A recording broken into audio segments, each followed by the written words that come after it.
Halo semuanya. Nah, di video kali ini akan ngebahas tips mengikuti seleksi mandiri di perguruan tinggi negeri. Gimana sih caranya menghadapi ujian mandiri setelah SBMPTN? Nah, di sini akan kita rangkum tips-tipsnya untuk kalian pejuang PTN yang belum keterima atau belum rezekinya di PTN pada SBMPTN maupun SNMPTN, atau yang sekarang lagi sedang menunggu pengumuman SBMPTN tahun 2021. Simak tipsnya berikut ini ya. Oke, langsung aja biar nggak kelamaan. Untuk yang pertama, cari tahu informasi pelaksanaan ujian mandiri. Kalian harus banyak-banyak nih searching. Sekarang kan udah zamannya teknologi udah makin canggih. Ada Instagram ataupun di Google juga banyak. Ataupun kalian juga bisa langsung lihat di websitenya masing-masing perguruan tinggi. Pada masa ini kalian harus rajin-rajin nih mencari informasi tentang pelaksanaan ujian mandiri pada PTN pilihan kalian. Biasanya setiap PTN mempunyai ketentuan seleksi yang berbeda-beda.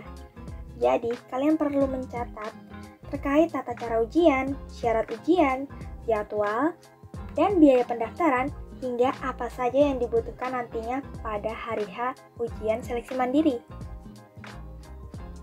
Untuk tips yang kedua, ketahui daya tampung dari prodi PTN pilihan. Cara ini bisa dilakukan untuk meningkatkan peluang diterimanya kalian di kampus melalui jalur mandiri. Jurusan yang kalian pilih ini akan sangat menentukan. Untuk itu, atur strategi bagaimana kalian menemukan jurusan dengan peminat sedikit ditambah kursi yang tersedia cukup banyak. Maka dari itu, pastikan kalian sudah mengecek ya daya tampung program studi melalui website PTN yang telah dipilih. Dan juga jangan lupa kalian juga bisa bertanya pada senior yang telah masuk sebagai mahasiswa di prodi universitas tersebut. Oke, lanjut ke tips yang ketiga. Persiapkan persyaratan yang diperlukan sebelum seleksi mandiri.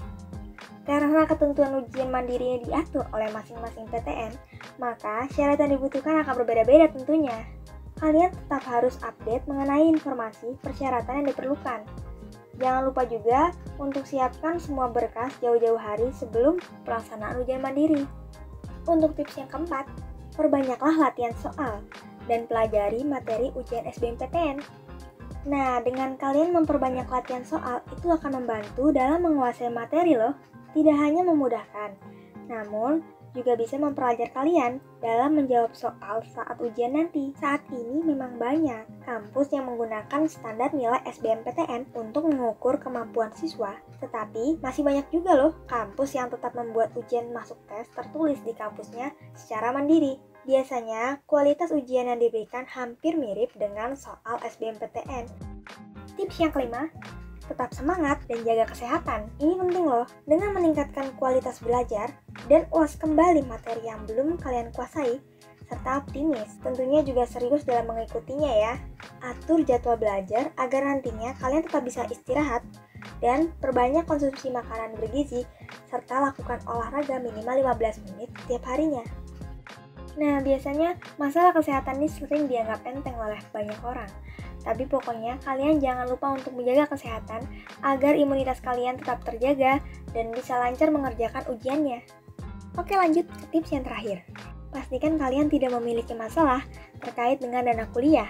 Melalui jalur mandiri, dana yang dibutuhkan akan lebih besar dibandingkan mereka yang masuk jalur SNMPTN maupun SBMPTN. Jadi, sebelum memilih tes mandiri, ada baiknya kalian bisa mengumpulkan informasi terkait dengan estimasi biaya kuliah dari jalur mandiri, mulai dari SPP, uang muka atau uang pangkal kuliah, praktikum jika jurusannya menggunakan praktikum, dan biaya teknis lainnya. Kalian juga bisa mencari informasi terkait dengan beasiswa pada PTN terkait. Nah, itu tadi adalah pemaparan beberapa tips atau strategi dalam menghadapi ujian mandiri di perguruan tinggi negeri. Tetap semangat ya dalam mengikuti seleksi mandiri, kalian pasti bisa. Tetap optimis, jangan lupa belajar, berdoa, dan jaga kesehatan. Tetap semangat!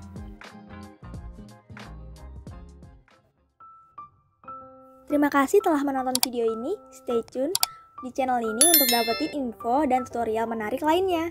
See you in the next video.